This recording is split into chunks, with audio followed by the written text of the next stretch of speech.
السلام عليكم ورحمة الله وبركاته.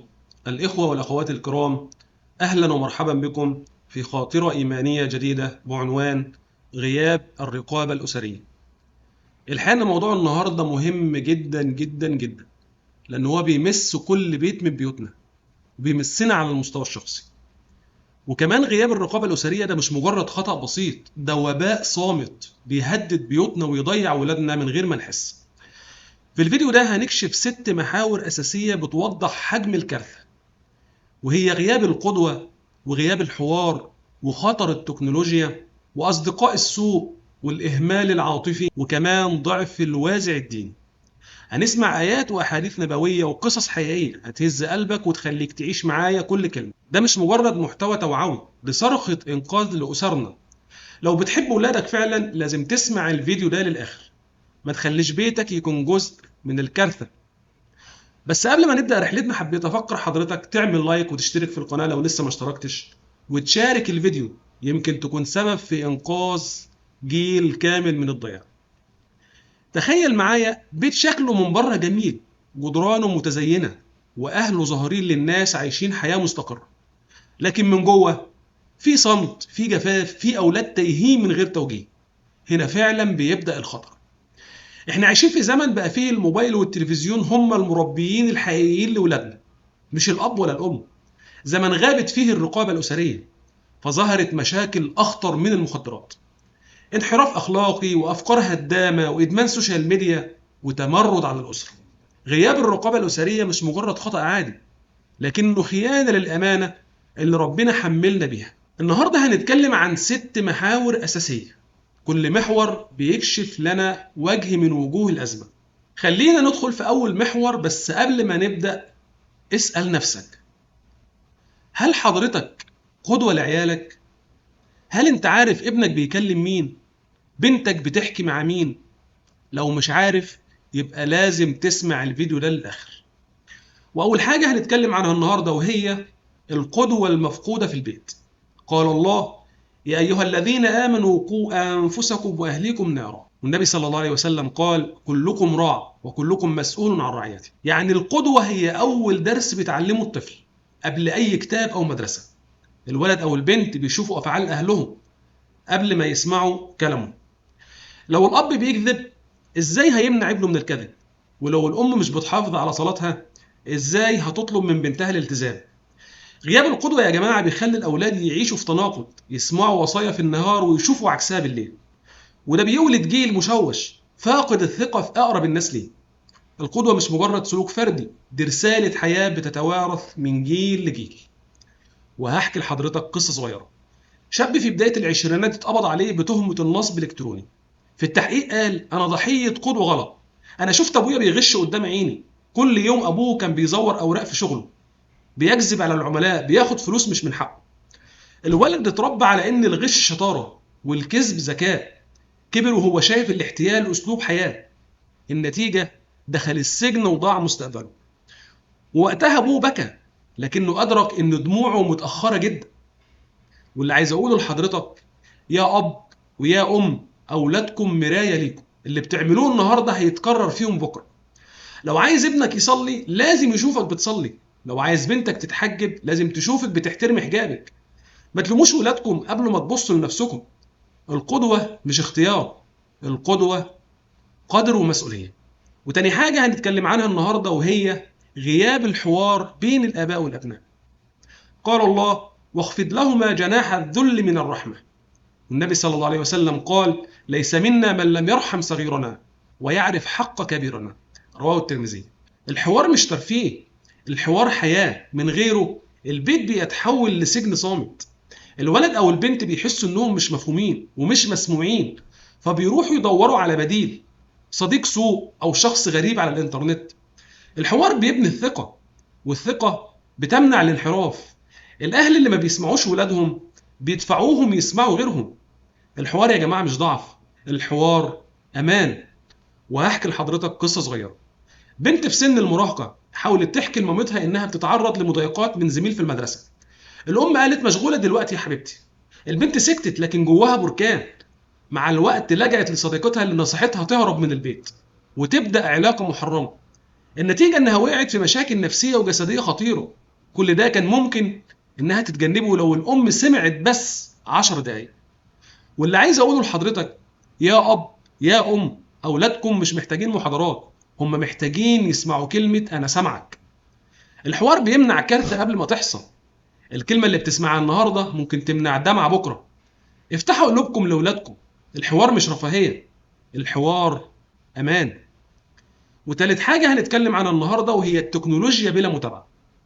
قال الله إن السمع والبصر والفؤاد كل أولئك كان عنه مسؤولا.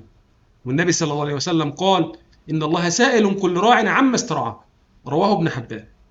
يعني الموبايل مش مجرد لعبة، دي نافذة بتبص على العالم كله، عالم واسع فيه خير وشر من غير متابعة. الولد أو البنت ممكن يتعرضوا لمحتويات تدمر حياته. فيديو واحد غلط ممكن يغير عقل طفلك أو يزرع فيه فكرة هدامة. الإنترنت يا جماعة مش محايد. في ناس قاعدة ليل ونهار تستهدف عقول ولادنا. الرقابة مش قيد، الرقابة حماية. الأهل اللي بيسيبوا ولادهم بالساعات قدام الشاشات بيعرضوهم لخطر أكبر من المخدرات. وهحكي لحضرتك قصة صغيرة. ولد عنده 15 سنة بدأ يتابع مقاطع إباحية على الموبايل من غير ما أهله يعرفوا. مع الوقت اتعود على المشاهد دي لدرجة إنه بقى مدمن. انعزل عن صحابه، مستواه في المدرسة انهار، حتى علاقته بأهله بقت مليانة توتر. ولما عرفوا السبب كانت شخصيته اتأثرت بشكل صعب يتصلح. واللي عايز أقوله لحضرتك يا أب ويا أم، الثقة مش معناها تسيب، الثقة معناها تحمي وتوجه. حطوا قواعد لاستخدام التكنولوجيا، استخدموا برامج متابعة، والأهم من ده كله خليك قريب من ولادك. الموبايل ممكن يبني عقل أو يدمره، القرار في إيدك. ورابع حاجة هنتكلم عنها النهاردة وهي أصدقاء السوء. قال الله ويوم يعض الظالم على يديه يقول يا ليتني اتخذت مع الرسول سبيلا. والنبي صلى الله عليه وسلم قال المرء على دين خليل. رواه أبو داود. يعني الصاحب مش مجرد زميل، الصاحب بيوجه حياة كاملة. الصحبة الصالحة بترفع والصحبة السيئة بتغرق. لما الأهل يغيبوا عن متابعة أصحاب أولادهم بيعرضوهم لخطر دايم. صديق واحد سوء ممكن يغرس فكرة غلط أقوى من 100 درس دين. الولد اللي مش لاقي اهتمام في البيت، أول كلمة حلوة من صاحب سوء ممكن تجره للهلاك. الصحبة أقوى من كل شيء لو ما كانتش تحت عين الأهل. وهحكي لحضرتك قصة صغيرة. شاب متدين متفوق في دراسته دخل مع مجموعة أصحاب بيشربوا مخدرات. في الأول كان رافض، لكن مع الضغط والتكرار جرب مرة، المرة بقت عادة، والعادة بقت إدمان. والنتيجة إنه فقد مستقبله وضاع. كل ده بسبب صاحب سوء أقوى من تأثير الأب والأم. واللي عايز أقوله لحضرتك راقب أصحاب أولادك، اعرف مين داخل بيتك ومين بيكلمهم. الصحاب مش تفصيلة صغيرة يا جماعة، الصحاب مصير. اختيار الصاحب ممكن يرفعك للسماء أو يوقعك في قاع الجحيم. ما تسيبش ابنك يختار لوحده. وخامس حاجة هنتكلم عنها النهاردة وهي الإهمال العاطفي. قال الله وجعل بينكم مودة ورحمة. وقال النبي صلى الله عليه وسلم من لا يرحم لا يرحم. رواه البخاري. يعني الولد محتاج حب، كلمة حلوة، اهتمام بسيط. والبنت محتاجة حب من أبوها وأمها قبل أي شيء. الإهمال العاطفي بيفتح أبواب خطيرة. الولد يدور على الاهتمام بره البيت، البنت تلجأ لشخص غريب. يا جماعة الفلوس والهدايا مش بديل عن الحنان. الإهمال العاطفي بيخلق جيل متعطش لأي كلمة حب، حتى لو من أي شخص ممكن يستغله. وهحكي لحضرتك قصة صغيرة. بنت صغيرة كانت كل يوم تحاول تحضن أبوها، لكن هو كان دايما يبعدها ويقول لها مش وقته. كبرت البنت وهي عطشانة للحب، ومع أول كلمة غزل من شاب غريب سلمت له قلبها، لأن هي لقت اللي كانت محرومة منه. والنتيجة إنها تعرضت للاستغلال. واللي عايز أقوله لحضرتك يا أب ويا أم، كلمة بحبك ممكن تنقذ حياة. حضن صغير ممكن يحمي من ضياع كبير. ما تستخسروش العاطفة في ولادكم. أولادكم مش عايزين قصور، هم بس عايزين حب وحنان. وسادس حاجة هنتكلم عنها النهاردة وهي ضعف الوازع الديني. قال الله ومن يعش عن ذكر الرحمن نقيد له شيطانا فهو له قرين. والنبي صلى الله عليه وسلم قال مثل المؤمن كمثل النخلة. رواه الطبراني. يا جماعة الدين مش قيود، الدين حرية من العبودية للشهوات. الولد اللي متربي على حب ربنا عنده رادع داخلي يمنعه حتى لو كان لوحده. ضعف الوازع الديني بيخلي الولد زي ورقة في مهب الريح. يا جماعة التربية الدينية مش بس حفظ قرآن، دي زرع معاني الصدق، الأمانة، الحياء. الدين هو الحصن اللي يحمي من كل مغريات الحياة، من غيره الأولاد بيبقوا ضحية سهلة. وأحكي لحضرتك قصة صغيرة. شاب كان بيحب الصلاة من صغره، لما دخل الجامعة اتعرض لعروض محرمة من صحابه، لكنه كان بيرفض ويقول ازاي اعمل حاجة تزعل ربنا مني. الوازع الديني اللي اتزرع في قلبه انقذه من الانحراف. الدين مش بس انقذه، الدين كمان حماه. واللي عايز اقوله لحضرتك، اغرس الدين بحب مش بخوف. علم ابنك ان الدين مش عبء، الدين امان. لما يعرف ربنا بجد مش هيحتاج رقابة مستمرة، لان ضميره هيكون الحارس. واخيرا هقول لحضرتك حاجة مهمة جدا. احنا قدام ازمة مش هينة، ازمة بتبدأ من بيت سايب اولاده من غير قدوة ومن غير حوار ومن غير متابعة. والنتيجة اولاد تايهين، شباب ضايع وبنات عايش في فراغ. غياب الرقابة الأسرية يا جماعة مش تفصيلة صغيرة، دي معركة حياة أو موت. الجيل اللي بيتربى النهاردة هو اللي هيبني أو يهدم بكرة. لكن لسه في أمل. الأمل يبدأ بخطوة صغيرة. أب يقرر يسمع ابنه، أم تحتضن بنتها، أسرة ترجع تصلي سوا مع بعض، بيت يرجع يملاه الحب والرحمة. اسأل نفسك دلوقتي، أنت عايز أولادك يبقوا إيه بعد 10 سنين؟ قدوة صالحة ولا ضحايا للسوشيال ميديا والشارع؟ القرار عندك والمستقبل في إيدك.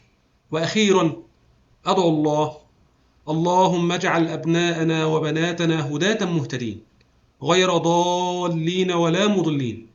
اللهم احفظهم من الفتن ما ظهر منها وما بطن، وقر أعيننا بصلاحهم، وأكرمنا بحسن تربيتهم. اللهم اجعل بيوتنا عامرة بذكرك، وقلوبنا معلقة بطاعتك، وأعمالنا خالصة لوجهك الكريم. اللهم أصلح فساد قلوبنا، وارزقنا الحكمة والرحمة في تربية أولادنا، واغفر تقصيرنا يا رحيم.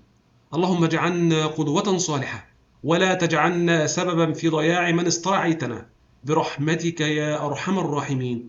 آمين آمين يا رب العالمين. جزاكم الله كل خير على حسن استماعكم، ويا ريت لو عجبك الفيديو اضغط لايك واشترك في القناة عشان يوصلك كل جديد. ويا ريت لو تشارك الفيديو مع أصحابك وأهلك وحبايبك علشان الكل يستفيد وتكون صدقة جارية لينا كلنا. جزاكم الله كل خير، والسلام عليكم ورحمة الله وبركاته.